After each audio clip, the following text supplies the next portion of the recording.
Magluto naman tayo ng simpleng ulam dito nga sa may bukid for today's video. Guys, pag sadi ka mo mag-star, dawa uno, pwedeng ayatan.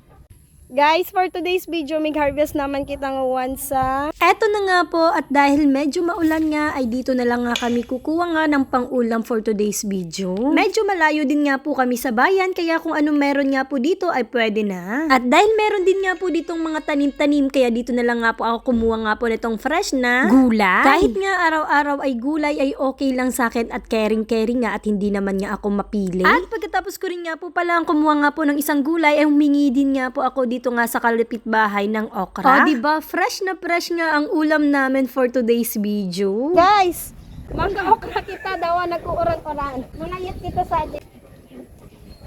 Pag sadi ka mo mag-star, dawa uno, pwedeng ayatan.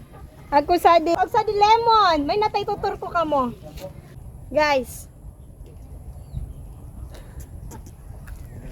Bale, ito na nga po. Pagkatapos ko nga humingi nga po ng okra ay pinakuluan ko lang nga siya. Ito na lang nga yung ginawa ko para nga po mas madali. At ito nga pong isang gulay ay inihihaw ko lang nga po at gagawin ko nga siyang torta. At pagkatapos ko nga po lahat na maihaw, ito nga po ay tatanggalin ko lang nga po yung balat. Bale, ito nga po ay magiging ulam nga po namin ito sa tanghalian nga po. Medyo maingat din nga po pala ako sa pagsabi nga po ng gulay na to at bawal nga po ito kay Facebook. Gaya nga ng sabi ko ay sobrang dami nga pong bawal na kailangan nga pong sundin. Bale, ito rin nga po pala ang isa nga po sa mga paborito ko nga pong gulay. Kaso nga lang, yung gusto ko nga po sa luto na to, ay ito nga pong may tortang itlog. Bale, isa-isa ko na nga po pala itong binalatan nga po para nga po sabay-sabay ko na rin nga po siyang prituhin. Kaway-kaway nga po sa mga mahilig nga pong kumain nga po ng gulay.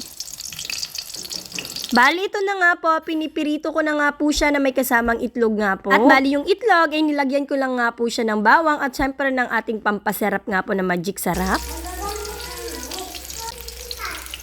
At eto na nga po, tapos na nga po ang aming simpleng ulam for today's video. Sobrang simple lang nga po nito pero healthy nga po ito sa katawan. Let's eat guys. Come on. Ang aming... good morning. Good morning. Ang ulam namin for today's video ay okra at torta. Basta, yun na yun. At baka tayo malista.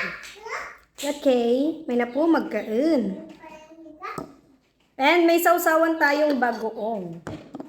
Sasawsawan natin. Bagoong. Opo, bagoong. Isasawsaw natin itong okra sa bagoong.